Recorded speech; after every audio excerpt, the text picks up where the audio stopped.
on. User in your channel started recording. Welcome to the iRacers Lounge. I'm your host, Mike Ellis. iRacers Lounge is a podcast for the iRacer, where we talk all things iRacing in a casual setting. Joining me are the usual characters, Chris Scales, David Flowers, William Gibson. Hey guys.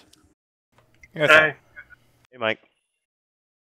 All right, so here we go. Let's jump right into results. NASCAR iRacing Series.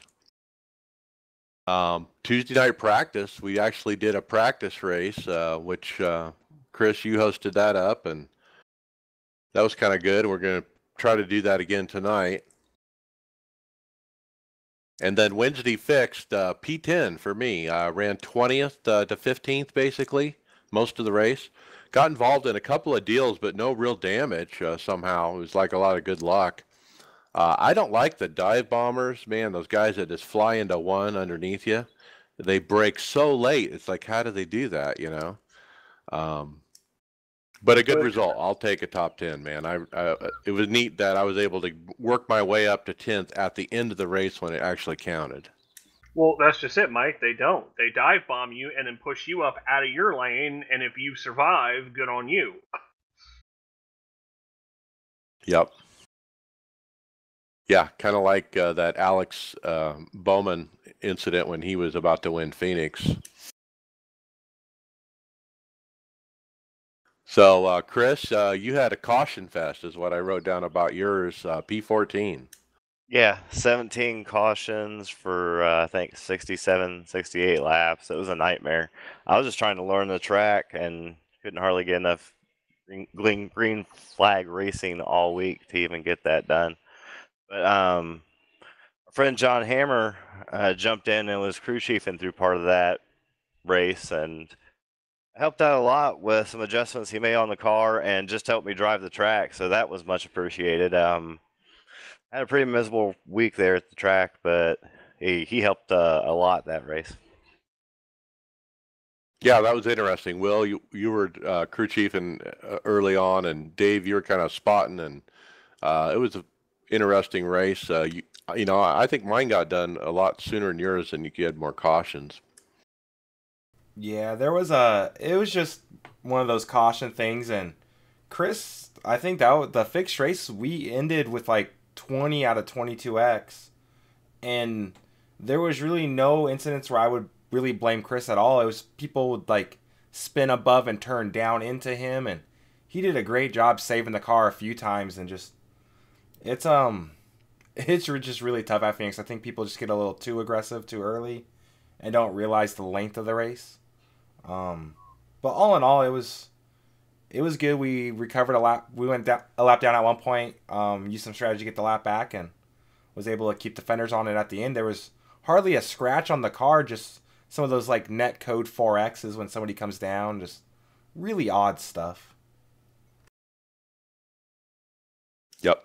And talking about incidents that are not your own, Wednesday Open, I was 16th with 10 to go and got DQ'd out of the race. Got my 22 incidents, which is the limit.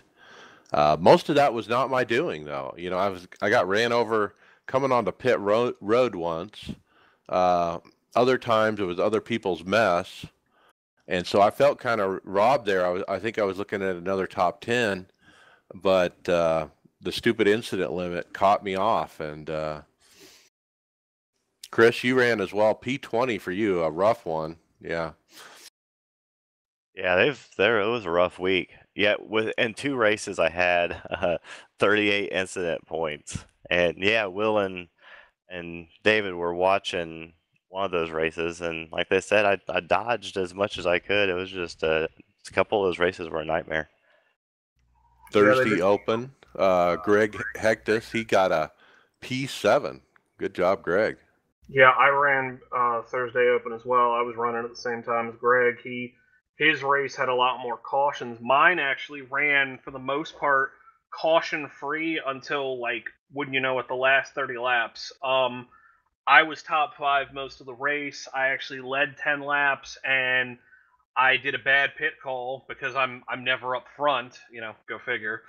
And so I ended up back in third, got around third, came second, and then there was just nonstop cautions. Plus, iRacing needs to fix these restarts because the guy that was in first, I mean, he was a good racer, but he would check up the field and then he would go and then he would stop and then he would go and then he would stop. So like, Well, that's protestable.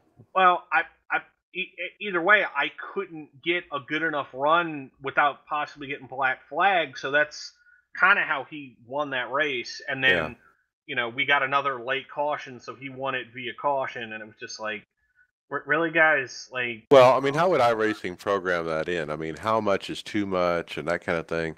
I mean, it is protestable, and if somebody in that room should protest that, and so that's the only way to keep the racing clean is if people know, oh, I could get banned if I drive like that. You're supposed to keep a consistent pace, that the pace car was before it pulled off. yeah, he didn't. I mean, he was doing that all race when he was in the lead, but thankfully he was only in the lead like the first 20 laps, and then unfortunately when it mattered, the last lap. So. All right, well, I'll take the P2. That's the best race I've run, and that set at Phoenix was amazing. So that was Friday night, I believe. You got the P2, right? Or you got it twice? No, it was Thursday afternoon. Was Me it? and Greg ran at the same time. All right. Well, good run. I mean, matches the best of the team, so congrats on that. That's a good run. Chris, you got P18 Thursday fixed. Yep. Yeah, just more of the same. Just another kind of wreck fest. All right. And then Sunday Open, early in the morning, Tyler Conroy, teammate P2 in top split, actually. So a great run for him. And he sorted out his pedal issues. He's back on the V3s with he made them stiffer somehow. He just put, he got an extra set of the rubber bushings and put them on his throttle pedal. Was the big thing. Okay. Final race Sunday fixed. It's funny. I was like sitting at home waiting for the race to start. I didn't really have anything going on and had dinner and all this and came sit down and everybody's in here and Dave's like, "Where you been?" I'm like, "What are you talking about? I'm getting ready for the race." And you're like, "The race started an hour ago." So the daylight savings time bit me. I live in Arizona and we do not observe that. And so that means the NIS races are 7 p.m. in the winter and 6 p.m. in the summer. And I forgot about that. But I don't think it's the first time that's happened to me, though. So we don't change time, but it does affect me because now my races start at a different time than they normally do. So it's kind of put your head around that. But anyway, first time I missed a race like that in a long time. Greg, he got a P18 after multiple incidents, got a lap down and lost many more laps when black flagged by someone staying on the track, not up to speed. And then, Chris, you got a P16 as well. Yeah, another uneventful one. Just riding around trying to avoid stuff. All right, so what about next week? What do you guys think? We're going up to here, California. Are we ready? Cars all over the place. Will and I were doing some testing earlier. We were using the VRS set. James had tweaked it a little. I tried the original VRS set. The original's too tight.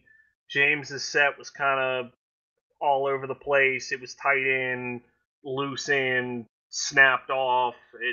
So me and Will changed shocks. That kind of helped a little bit, but we're still trying to figure out a setup. It's just the track runs a lot like Michigan, but the guys that manage to run the very bottom seem to do the best. But just, I swear that track's just like Michigan. You can't run the very bottom. On the So- bottom, right? Yeah, like not one groove up. It's like how you do at Michigan. I don't know. I'm trying to get a handle on it. Yeah, it's an older surface, so it's not as bad as Atlanta, obviously, but it doesn't have the same grip level Phoenix has, and you kind of are on a tightrope of going into the corner because you want to carry as much speed as you can, while still keeping it towards the bottom. And then you got to have enough time to get it to rotate to get the power down off. And we made some improvements. Just wasn't fully comfortable, but I think when you get out there with more cars, it'd be neat to see how the pace falls because we were definitely able to pick up some time from the practice times we were seeing. But yeah, it's definitely one of the trickier tracks, I think. It's a lot of fun, plenty of room. Not so much coming off of turn 2, more so off of 3 and 4 because of the way it kind of is a D shaped and arcs out. So you could carry a little more momentum and kind of work it up to the wall.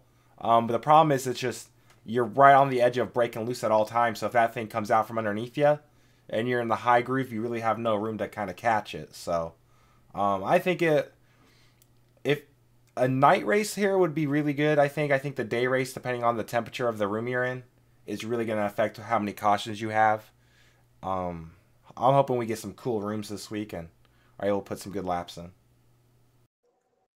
We'll have the some practice time in the practice race tonight to get some track time in. So we usually don't have that going into the NIS week. So hopefully that'll help us get some good finishes this week. Yep. Every time I'm on that track, it's real weird. I always going down the backstretch out of 2. I look over to the left where Greg Moore actually passed away in a kart race there, where he flew in head first into the wall on the inside. I think I do the same thing at Las Vegas where Dan Weldon hit the fence. Have you guys ever done anything like that when you're out in iRacing and you think about those things? Or maybe at Daytona as you're coming towards the checkered line, you think of Dale Earnhardt. Yeah, I was going to say Daytona. Yeah, I actually do that. I've done it in the sim and in real life. Yeah, it's kind of eerie. I get the same feeling New Hampshire with Adam Petty passing away. I was really young, but I knew he was like going to be like the next big Petty, and Kenny Irwin there. Yeah, it just gives you an eerie feeling sometimes, for sure. Yeah. I was thinking about Greg Moore when we were talking about California, but all right, let's get going. Teammate Phil Gary dropped us a link to a league he runs in called rivalryracing.com. Check that out. They run on Thursday nights, fixed racing trucks. Everyone runs a college football paint scheme, apparently, and that's their thing. So if you're into college football and truck racing on a Thursday night, check out Rivalry Racing. Let's talk Road to Pro. Is skipped tonight. It'll be the trucks at Martinsville next Tuesday. Tonight is the Peak Series, and there's been a preview put on the iRacing website about the race and talking about the favorites going in. What do you guys think about their favorites list?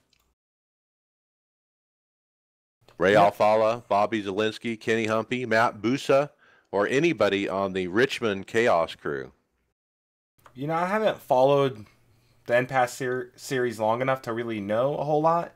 I know Ray Alfala obviously is kind of the king of the sport, but the fact that Bobby Zielinski got his first win there, that's a difficult track, and he's with the best of the best. I'm kind of going to put my money on him tonight, I think. I mean, just as a rookie to win that race, I'm going to say probably one of the tougher tracks on the sim, especially when you get to a high level, and hopefully he does good, and should hopefully be a good race. Yeah. Let's see if one of these guys from the Richmond team go steal another one from these other guys. That'd be interesting to see. Yep. And there's also an article on NASCAR.com, actually, written by none other than Steve Lavender, who is the founder and owner of TradingPaints.com. And he's really funny on Twitter, too. He put up a power rankings list of the NASCAR Peak Antifreeze guys. Number 1, Bobby Zielinski. 2, Ryan Lusa. 3, Logan Clampett. 4, Ray Alfala. 5, Mike Conti. 6, Christian Challoner. and so on. And getting lots of traffic over at NASCAR.com. That's pretty cool that they're getting it on the website.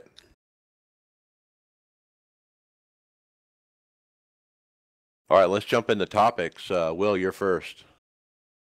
All right, so we got the 2018 Season 2 schedule sometime last week after the patch. Couple changes here. The rookie dirt street stocks are now for rookies only. So they kind of match the traditional street stocks. IndyCar, fixed oval, and combined road series are now going to use the new IndyCar. Makes sense there. The Proto GT series is now going to be called the Fanatec GT Challenge, and is going to use the GT2 4 GT and GT1 cars. Fanatec also is going to be the title sponsor for the Global Challenge series. We also got some news about the new title sponsor for the World Championship GT series, as well as the new iRacing Le Mans and iRacing Le Mans Endurance series as well. So, nothing super crazy change-wise.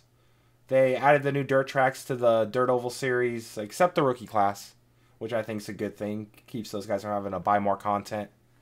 But yeah, it's just some of the highlights of all the new things coming to this season. Yep. I think the big thing that caught me off guard was the rookie dirt street stock is now all only rookie.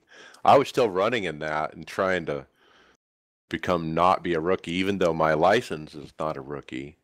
I was still running that and feeling, I still haven't really won a race in that car. So I was a little bummed that I'm forced out of that series, but that's okay, I guess. I feel the same way about the asphalt one. I did a lot of dirt content when I first got on iRacing. Got my A license in oval because of dirt. But then I wanted to practice asphalt and I couldn't do the rookie street stocks. So I kind of feel you there. It's kind of a bummer because I think having it open to everybody gives you a bigger field of cars, so it's going to be split a lot better, because I know you and I've run in that, Mike, and I was a couple splits ahead of you, and it's a completely different race depending on what split you're in. Yeah. So I think taking people out of it because of their license, I think it's easy enough to get out of rookie license. It really narrows the field for those series. Yeah, some other items too were that all dirt series C and up are heat racing now, and single file restarts in USAC and midget series. I could definitely say that is a great idea. I don't know how it's the USAC cars aren't as popular as I wish they would be. The 360s and the 410 non-wing sprints. And I've done a lot of midget races, and those things definitely need to be single file restarts. So I'm really glad they made that change. Definitely a really good thing there. And I don't know if it's just me or my perspective, because I'm not really a road guy, but it feels like there's all these road series that just completely overlap each other. Am I wrong? I think so, because they mentioned 2018 iRacing VLN Endurance Championship. I don't recognize the name from any other season past. And I feel like there is a lot of overlap. Obviously, they need to have different series, but it's too confusing. If you don't... Well, the VLN is kind of you got to remember, VLN is just the Nürburgring track only. They don't go to different tracks. Okay, see, I thought I might have misread that, but... Yeah, no, that's what's unique about that. So, but you got that, and you got the, Le Mans, and then you got the IMSA and everything else. It's just like, oh my gosh, I can't even keep track of it. Yeah, it's... Oh, I'm sorry, Chris.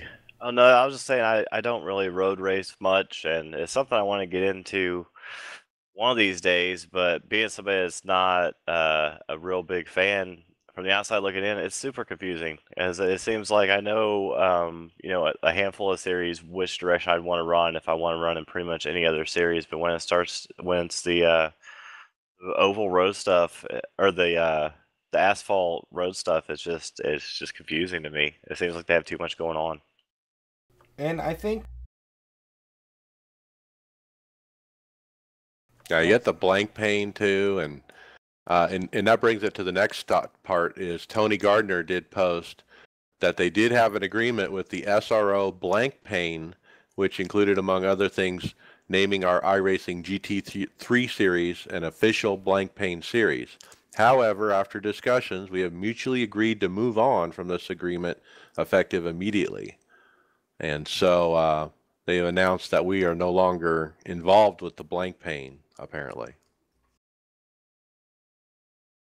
Yeah, they announced that fairly early in the morning that day. And then I would say about 3-4 hours later, max, they announced VRS, or the Virtual Racing School, is going to be the new title sponsor for the iRacing GT3 World Championship, as well as the other, I believe, Blancpain type series. So they're going to sponsor about rebranded as VRS, right, instead of Blancpain. Correct. Yes. Mm-hmm. Well, it's cool to see Virtual Racing School has the funds to actually do this and actually sponsor that series. There's cash or $10,000 in prize money each season, so there is money being paid. Pretty cool. I wonder how much of that they back and how much of that iRacing backs, as far as the prize pool goes.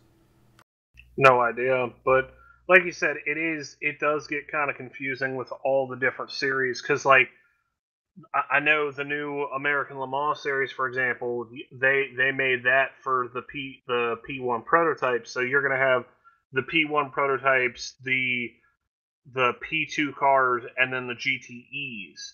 So that's different than a lot of other series. It I don't know. They do have a ton of different series. It does get hard to follow. They really need to make a B-class endurance series and an A-class endurance series, or a C and B, and separate the better cars from the lighter cars. I think that would minimize a lot of the confusion. Yeah, that sounds like a great idea. More news, though. We got a complete restructuring of the Dirt Oval license. So they changed it quite a bit. They dropped the Legends rookie class from a 40-lap race to a 25-lap race, which is great because those races were way too long. As we mentioned earlier, rookie street stocks are rookies only. All street stock series are now fixed, both rookie and C-class street stocks. All C-class series will include heat races and no time trials. If a series has heat races, they won't have time trials. All splits will contain 22 cars, with only 18 making the feature, except the midgets and the 360 non-wings. Those will be a 20-car max split with 16 to the feature. A couple of license changes would be the UMP modified, and the 410 non-wing car is a B class, and all World of Outlaw series will be an A class. It looked like they initially were going to make the USAC 410s A class and B class for the 360s, but there was a little backlash in the forum and they kind of reverted those changes back. So that was kind of what changed on the dirt side of things. I think it ended correctly with which cars are the A and which ones are the B and whatnot. I think I kind of agreed with that backlash in the forum, and Steve Reese, who's all over the dirt stuff, he piped in and said, "Yeah, I'll talk to him about it." And sure enough, they announced the change immediately, within a day or two. I would disagree just a little bit. I think that the non-wing sprint cars, especially the 360 and 410, are probably the hardest things to drive that I've driven in the sim so far.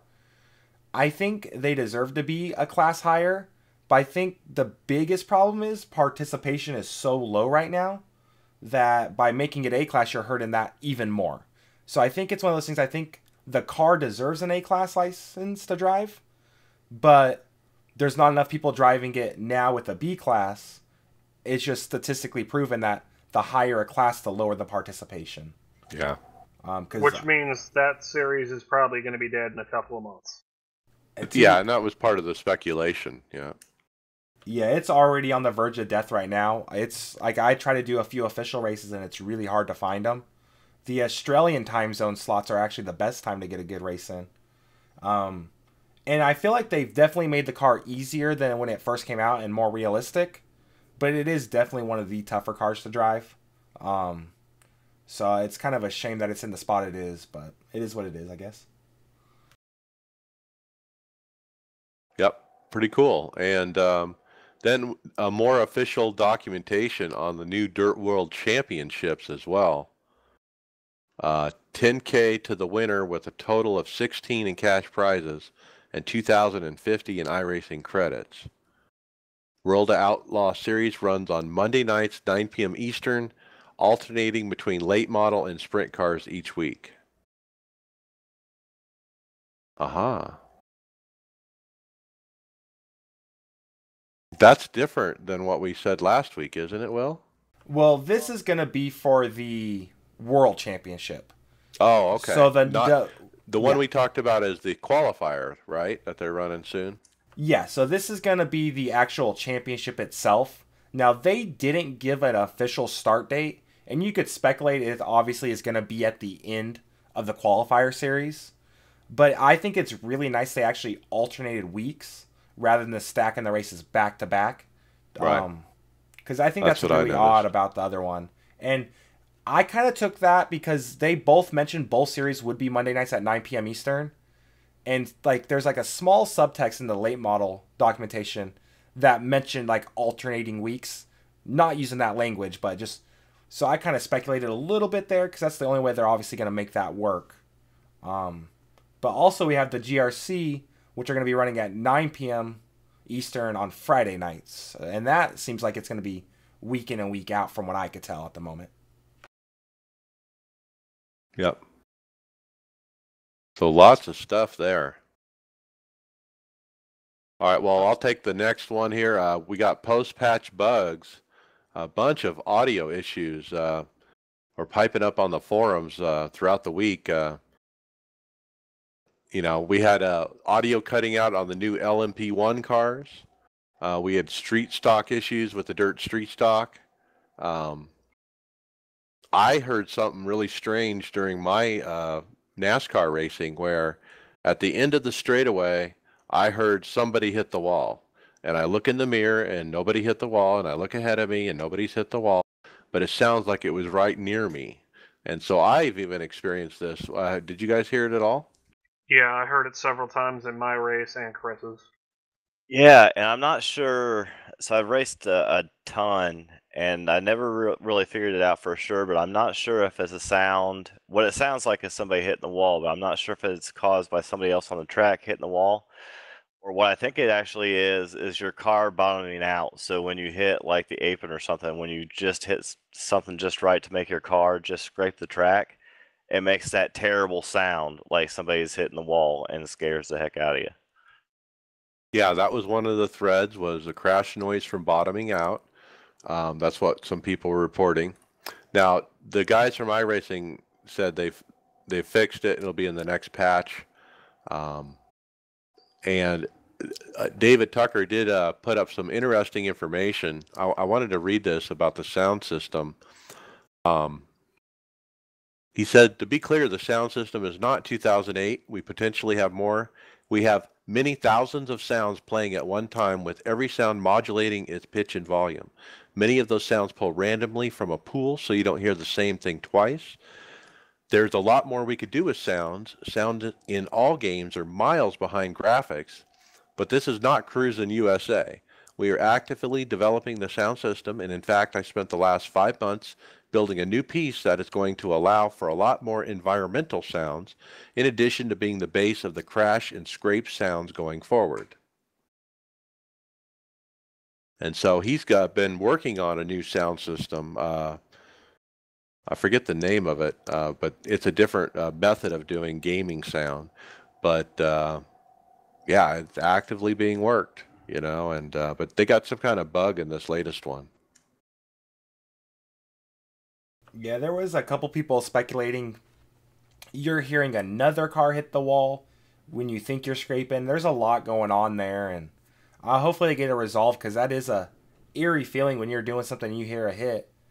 Because that's part of like those audio cues that kind of give you that immersion. And like there's a lot of times where I'll get hit and hear it before I even feel it in my wheel sometimes. So those audio cues are huge, and if they get that too out of whack, that's going to be no good for anybody. Yeah, and it's neat to hear that they're actually trying to improve the product too, and they're working on something new. Yeah, that's what I was going to point out, because when it goes wrong like that and you're hearing that sound over and over when you shouldn't, it kind of points out how bad the sound is to begin with. So if they can improve it on top of getting the bug fix, that'd be awesome. Yeah, I think some of it might be related to what they're working on as far as the new damage model goes as well. The way stuff is registering, they mentioned a little bit about that. Yeah. Okay, Chris, take the next one. Yeah, it looks like some members were reporting slow download speeds. Multiple members were reporting having issues with the iRacing downloader going excessively slow and or freezing. Staff member Nicholas Bailey posted a thread on how to solve the solution, alongside with Randy Cassidy sharing a little on how the iRacing systems work. And pulling up that post now. Yeah, I thought the title was hilarious. It's called "The Downloader is Refuse." He must have been from the UK. I don't know, but yeah, that's where they put the refuse in the bins. Is that right? right, they have the bin. Yeah. But I Yeah, hadn't had any of these issues. I mean, I although we've haven't had either. some downloads over the past couple of weeks with the big patch and stuff, mine kind of went off just fine. I know it was fairly large, but aside from that, it just clicked away and was done in a few minutes. Yeah, there was a couple nuggets here. I'm going to read a quote from Randy Cassidy. Your downloads will, while updating your iRacing installation, do not come from www.iracing.com. When you're logged into the member website, you're not connected with www.iracing.com. When you race, the sim is not communicating with iracing.com. That is where our non-member website is located. It's the Amazon cloud. So I didn't know, I don't think I actually realized that we're not connecting to that particular domain. Now, does that mean when we're having server issues, is that the Amazon cloud, or? Because I was a little confused by that. I don't know. Maybe when they have these patches and the bigger downloads, maybe they're just sticking them out as a file someplace that we're grabbing them from instead of just connecting to their server like we do during a race. Maybe that's why you get like the separate downloader. Well, we know they have servers in multiple places, but they could all be through the Amazon cloud. You can just kind of lease rent those, as needed, and I think that's where all our stuff is. So to answer your question, Will, I do believe when you race, you are connected to the Amazon cloud. Huh. Yeah, I don't know, that's all a little too complex for me, but I do know, I pretty much had a PlayStation my whole life, and they've always had complaints about slow downloads, and they utilize the Amazon cloud as well, if I'm not mistaken. So I think people expect it to download as fast as their download speed goes, but I don't think these Amazon cloud servers are letting the information out that fast. Is kind of what I've heard. With the PlayStation issues, which sound similar to some of the issues people are having here as well. Yeah, and they did post up a procedure to get some logs and stuff to send to iRacing so they can pass it on to Amazon to figure out what's going on. And so a lot of different people who were having problems did that and provided that information, and hopefully they'll get it straightened out. I have not had a problem downloading. It's been fine.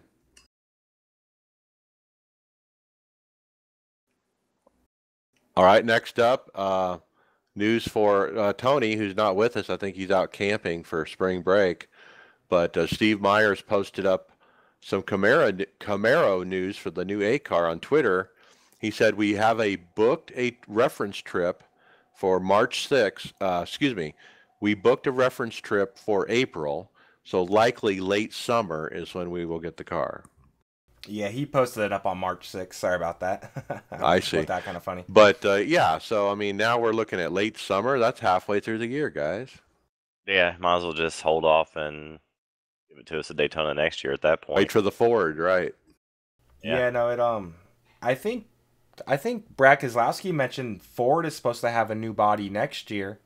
So I mean, I know they mentioned NASCAR wants this done. I think NASCAR needs to implement something like, hey, if you come up with a new body, we need this data for our promotional sim racing, like all of that. Well, yeah, That's a and they're huge going hit. to the composite bodies next year too, aren't they, Will? Everybody. So are they going to have to go back and rescan for that anyway? I mean, besides, how, are they once they get it, we get the new Camaro, are they just going to have to switch it again? I don't know if Well, they have to rescan for this composite. I mean, they really look the same. I mean, I watched that transit. They didn't do that when they did that in the B car. So well, I think that the biggest thing the composite body's going to affect, if they want to get really technical, would be the damage model. Because at that point you're crinkling up carbon fiber or fiberglass of some sort versus bending sheet metal. But I that the body transition shouldn't be too big of a deal. It's just it amazes me NASCAR approved this car to race competitively at its highest level, but doesn't have any kind of scan of it. I just that seems a little odd to me that they can't share that with iRacing on their end. well, I think there's multiple things they got to do. It's not only the CAD drawing, but which I think iRacing has, but iRacing needs to have a personal visit with the car. You know, they need to put hands on it, so to speak. That's where they're waiting for April. That's the trip that they got scheduled. So they finally got it, scheduled with the team to put their hands on a car, and so that's what we're waiting for. And most teams didn't want to give them that opportunity because they were so scared that something would get out that way that other teams would take advantage of. Yeah, that's the inference. Yeah, that you can kind of surmise.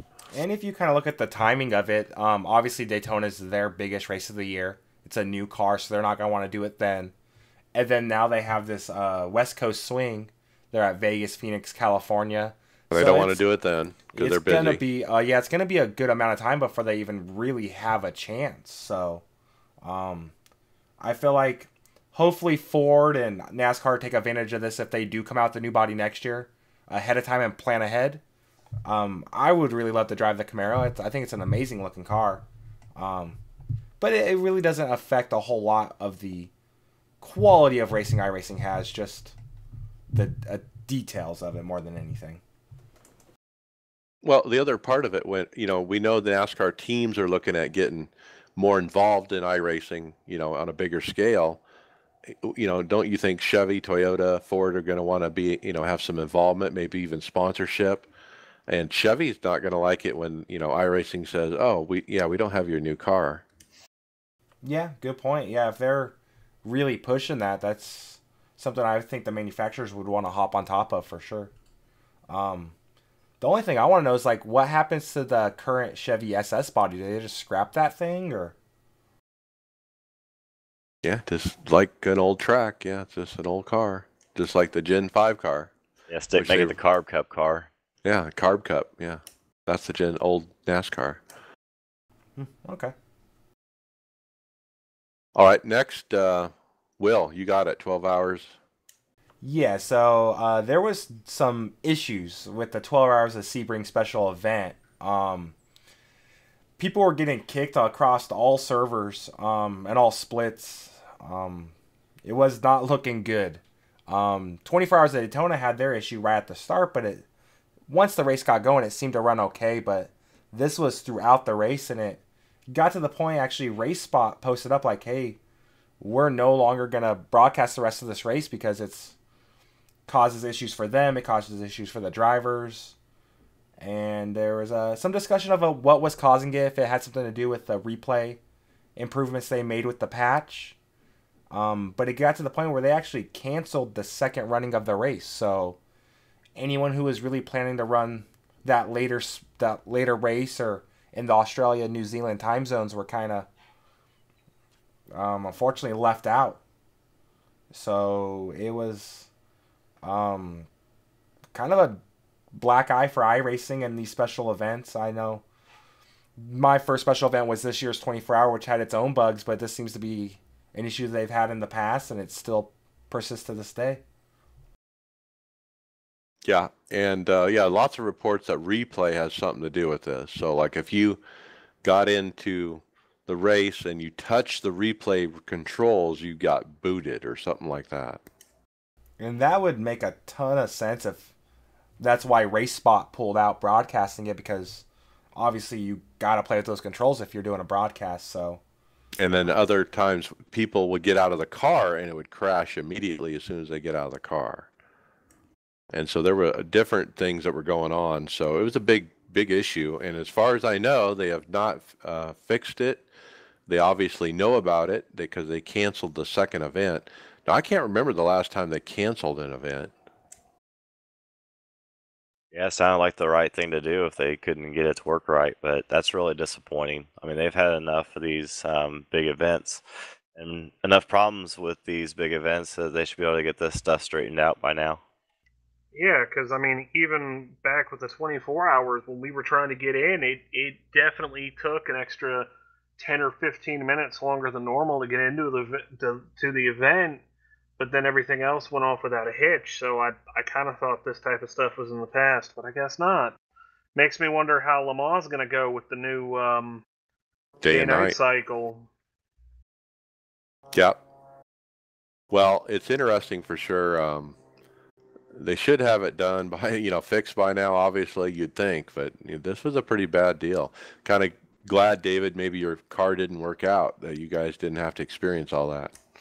Yeah, because I even apologize to the endurance guys. School has been a lot of work for me lately, and for some reason I was thinking the iRacing service.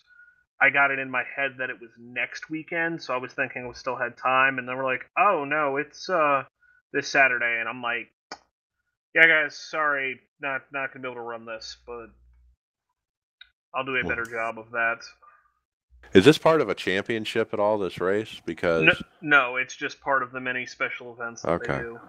Because if it was, that would be a big problem, that 2 events are scheduled. Some guys ran one event, the other event got canceled. And if you were just planning on running the second event, you really got screwed if there was points. Nah, this one seemed all about bragging rights, so it's still a shame. I think when I first heard that iRacing had these special events, I thought that was the coolest thing in the world, and it's still really cool, but to have this level of issues makes me glad I didn't plan to do every one. So. All right, Chris, you're up. Yeah, this next one comes from a forum post. Looks like Steve Reyes posted that the 30-gallon fuel option on the dirt sprint cars from the last patch is going to be changed. It was found that people were able to finish feature events with the 13-gallon option. Will, do you run these things? Yeah, so dirt racing right now, fuel is a huge factor, especially the sprint cars, because there's such a lightweight car, so all that fuel adds up. And they've talked about getting lap times more in line with real life with fuel burn off, and they know there's an issue there. So what they did to kind of remedy the problem is they put basically a qualifying, a heat race, and a feature event fuel setting. So 3 gallons of fuel for qualifying, 13 for a heat, and 30 for the main. But what people were doing is they were running 13 gallons in the main event.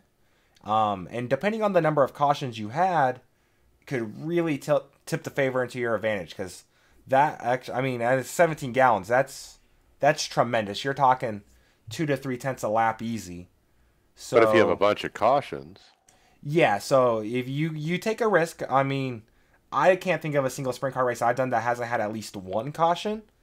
But yeah, people were definitely gambling on that and having a huge advantage, so they decided to pull the 13-gallon option. So now basically you have 3 gallons or 30 gallons, which it is what it is. I wish they would turn caution laps off, change the way the fuel burn affected, so you could actually kind of plan for that, because I think it's smart, and I think it's a great level of immersion to be able to calculate your fuel to the exact amount, because it is an advantage, and it should be. I know I worked with the sprint car team for a while, and what typically happens is they'll have what they call an open red. So say somebody flips later on in the race and they know it's going to take a little while to get the car off the track. Track will go red. You can go out. You can add some fuel to your car to make sure you have enough to go all the way.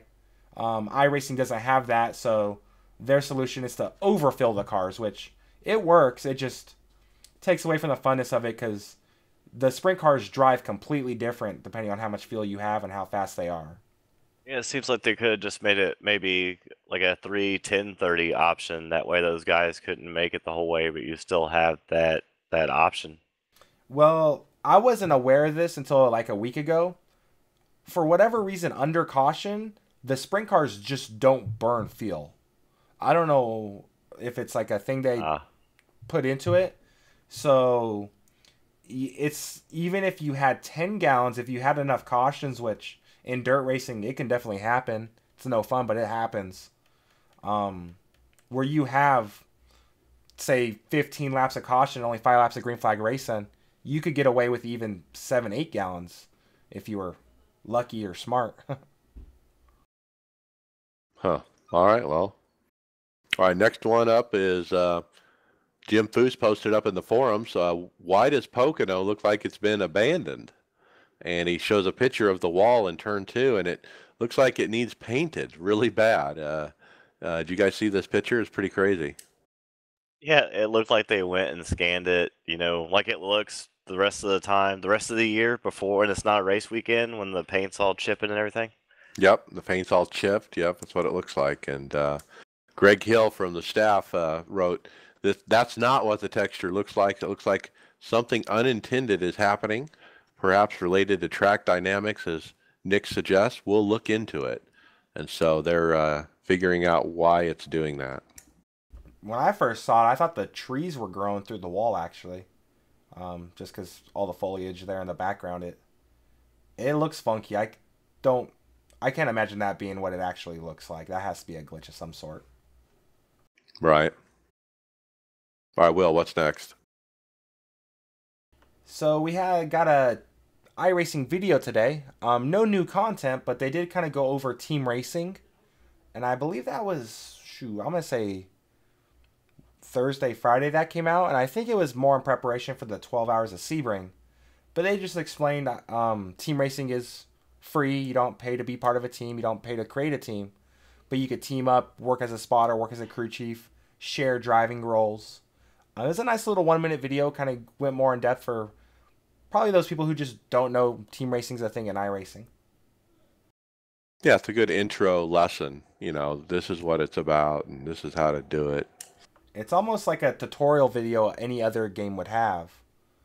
But it was done as a YouTube. They posted it. I believe I saw it on Instagram and then again on Twitter. So it was a nice little video. I wish they would do more of those for different other aspects of the sim that people just aren't as aware of, or little things like that. Because not everybody knows this kind of stuff, which is really nice.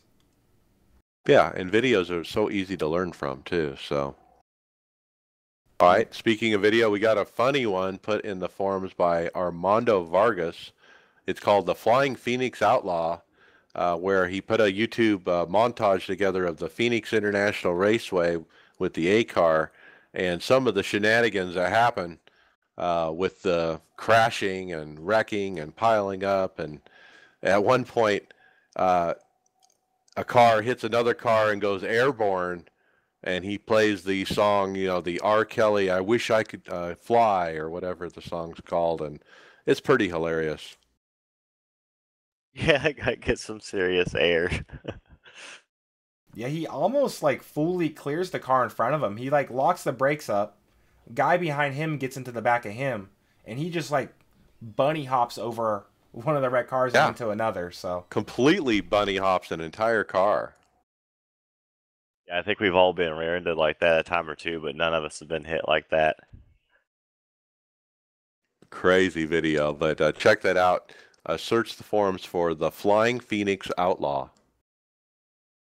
All right, Chris, what's next?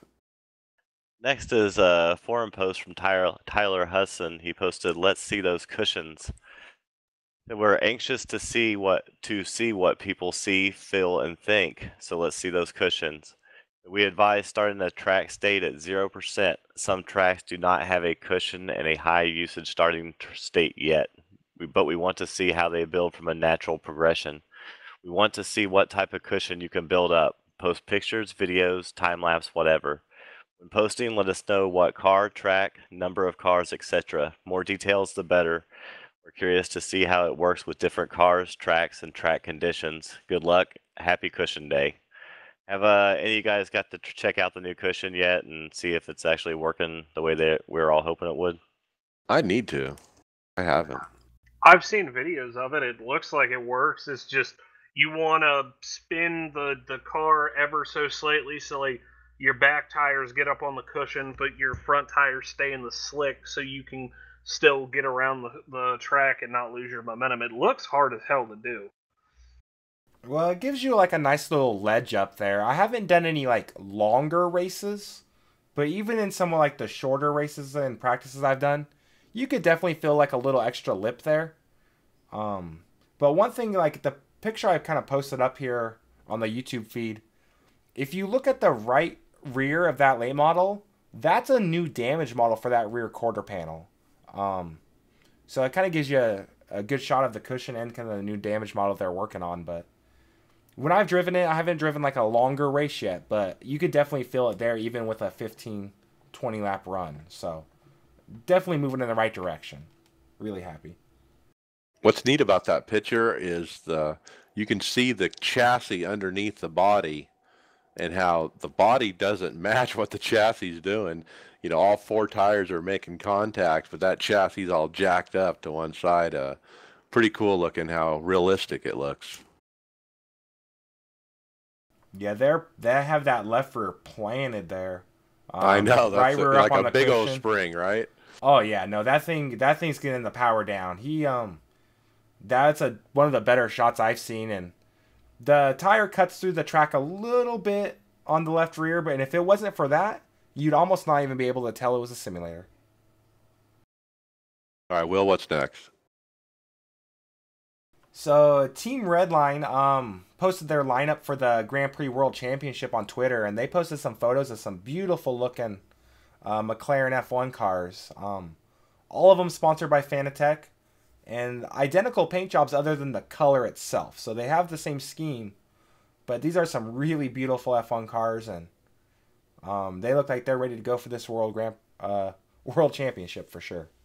Yeah, and the lineup, a who's who, Gregor Hutu, Freak Shorthorse. Remember, he was the world fastest gamer winner, Freak, and then the Jacola, and then Ollie Pakala, and all those guys are just the bomb. I mean, they are the guys who are going to be up front, and they got 5 potential winners there. That's crazy. Yeah, I was aware of the first 2 drivers. I don't know about the other 2 as much, but their lineup, just the top 2 there. I mean, those are some of the Pakala best was in the like world. 3rd this last year, and I think 2nd the year before or something. Yeah, this other guy, the Finn racer, I can't say his name very well. Alexei Usi Jacola is his name, and I think he's new to Team Redline from what I think. I don't know much about him, but pretty cool. I love the paint jobs; they really look good. All right, next up, iRacing announced the winner of the T-shirt design contest. Congrats to Juan Lopez for winning. Man, what'd you guys think? And it was the feedback from the community was brutal. I don't think people thought this should be the winner. I'm kind of on board with them. I mean, I can't design anything. I can't really talk. I can't even draw, a proper stick figure. But I thought the shirt was kind of Doesn't boring. have an iRacing logo. It doesn't say iRacing anywhere on the shirt. I don't even get it. I think what makes this so bad is when they first announced this competition was right during Chili Bowl. So you had the Christopher Bell, the Kyle Larson iRacing shirts, which looked phenomenal. And this isn't a bad shirt. I just feel like you're right. It doesn't mention iRacing. And it's like if you owned a store, this would be like the 4th or 5th one on the list. It wouldn't be the number 1 shirt, in my opinion. Yeah, so for our audio listeners, I'll tell you, it's got triple monitors. Basically, I mean, it looks like there's 3 boxes, but you can tell they're monitors next to each other with a steering wheel in the middle. And right below it, it says high-speed internet. And that's it. A blue shirt with white writing on it. It's a good conversation starter for somebody who doesn't know what sim racing is. But I would say it's a great sim racing shirt, not a good iRacing shirt. Right. No offense to Juan Lopez. He probably just submitted his design. Probably didn't expect to win. Was just having a little fun with it. Not to say anything bad about what he came up with there. It's just, I feel like if it went to a community vote, this wouldn't have been what was picked. Supposedly it was a vote, but yeah, I'm surprised. But anyway, I mean, yeah, I would probably wear the shirt, but it doesn't say iRacing. It's not what everyone expected. And people on the forums said it too. There were a lot of people with negative kind of comments. In fact, the one staff member piped in eventually and said something to that effect. I can't believe that there's negative commentary coming because of a contest for a T-shirt, you know. But anyway, if you want it, check out blipshift.com. I think some people were hoping that it'd be a cool shirt and they'd end up selling it, and then we'd want to buy it and wear it. Nobody's gonna want to wear that shirt. Well, even if you did wear that shirt, it's not like people would know. Is that what is iRacing? What are you wearing? You know? Yeah, at least you'd have to explain it, and just like Will said, it might spark a conversation. But that's the only way, because you're gonna have to explain that weird shirt. All right. Will, let's have you take the Oculus story next. Hardware and software. Gotcha. Yeah, no, this is I'll click over here on my YouTube thing. Yeah, so this was actually one of the first topics that popped up after the update. I was affected by it, but there was right at the edge of the field of your view on your left and right eye, I got like a blurring screen. Some people mentioned they had black bars, and they were really quick. Definitely going to shout out to the iRacing team and all of the community. They dived in really quick to figure out what was causing it, and it had to do with the new encoding. I believe with the video replays, how we could export it as an MP4 format.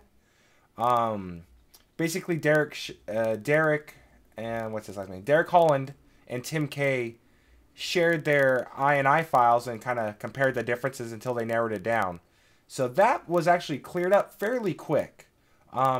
And actually, that was Wednesday morning, so I was kind of writing this up and taking notes, fixed mine, and was ready to hop on. And my Oculus didn't register, so I didn't think anything of it. Just restart my computer, went to run Oculus, and it had a runtime error, which I'm not the most computer-savvy guy, but it's like, this is weird. Tried a couple things, uninstalled, reinstalled it. All of the Oculus worldwide actually went down because they let a Windows certificate expire, so I didn't get to try the fix until actually this morning because I had some other stuff on my rig I was working on. But yeah, there was a small update with Oculus in the sim, and then a worldwide problem with Oculus. So if you wait a minute. So Windows lost the driver for Oculus because of a certificate problem? It wouldn't let you. So there was an update with the Oculus software that had an expired certificate. So it would run, do the update in the background, but then wouldn't reopen. And it was just the software. But Oculus won't work. Like, I can't launch into iRacing with my Oculus without the Oculus software open. So that's kind of what caused that issue, which had nothing to do with iRacing. iRacing had a little bug which people were on top of and fixed right away, but I just jumped in like, cool, I'm going to fix this, because I noticed it, especially in the LMP1 cars. And at first I thought it was just like they narrowed the field of view, gave you kind of a better sense of speed, because it was a little blurry right at the edge of your eye. Okay, so I'm confused. So there's two different issues. There was an issue in the sim, but then there's another issue worldwide where Oculus wouldn't work on anything.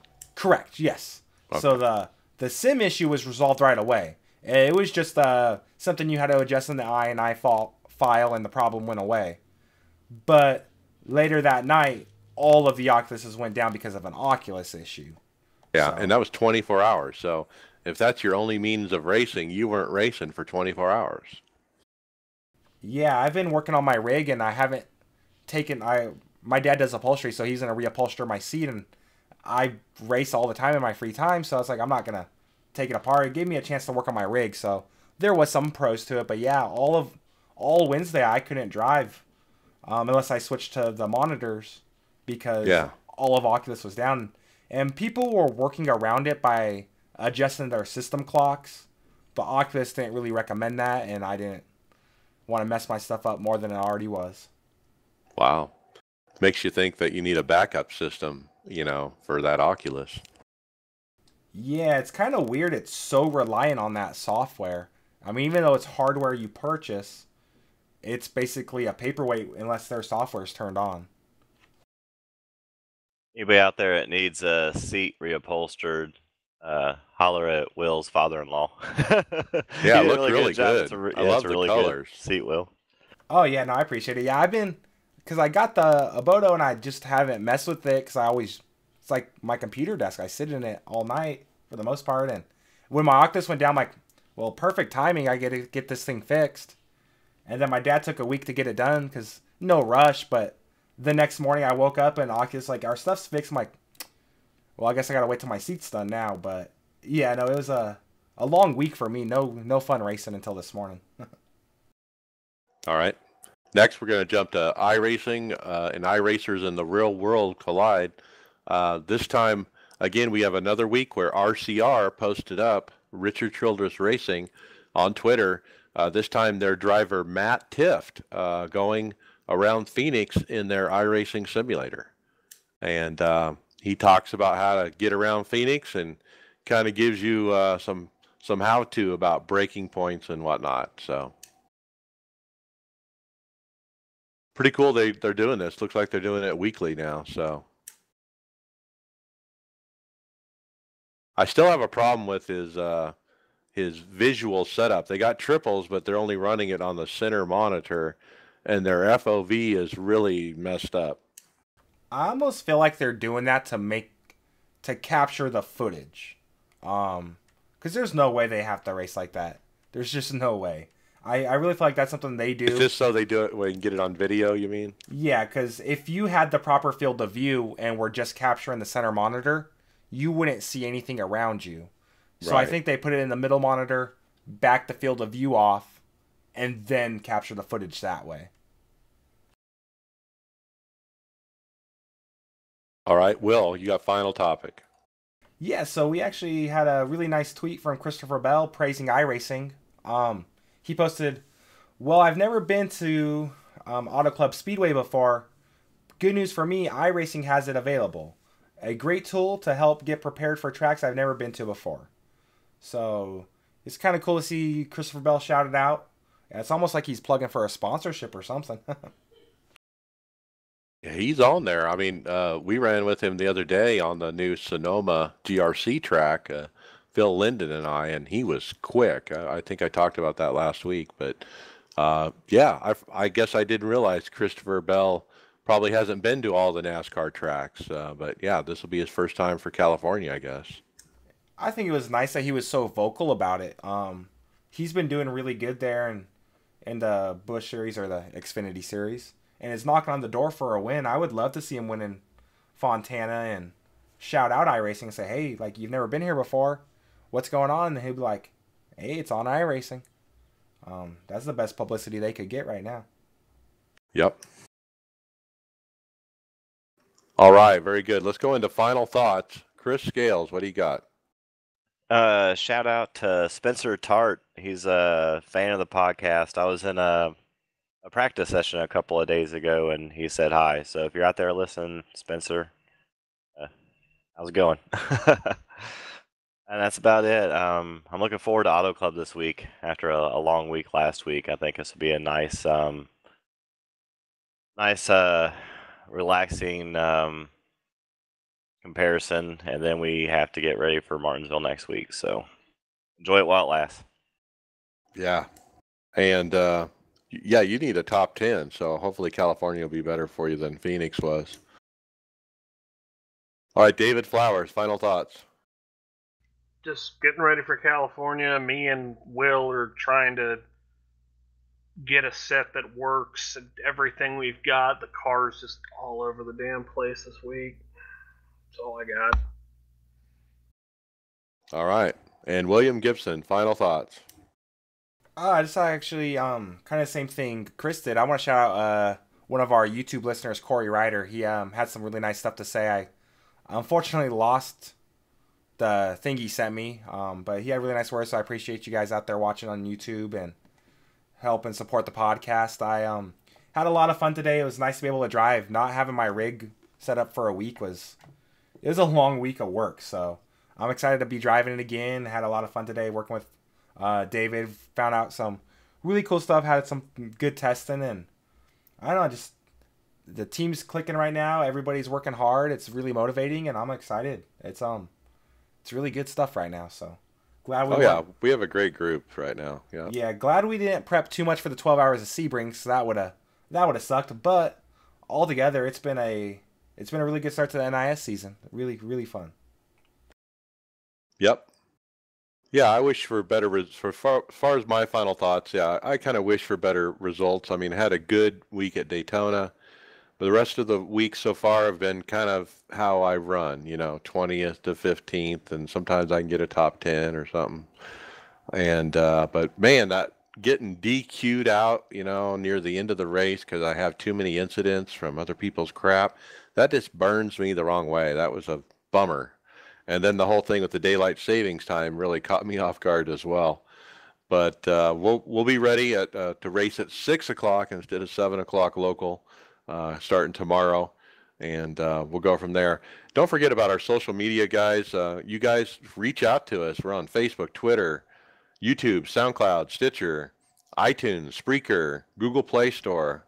Everywhere you can get a podcast, you can find the iRacers Lounge. With that, we'll see you later.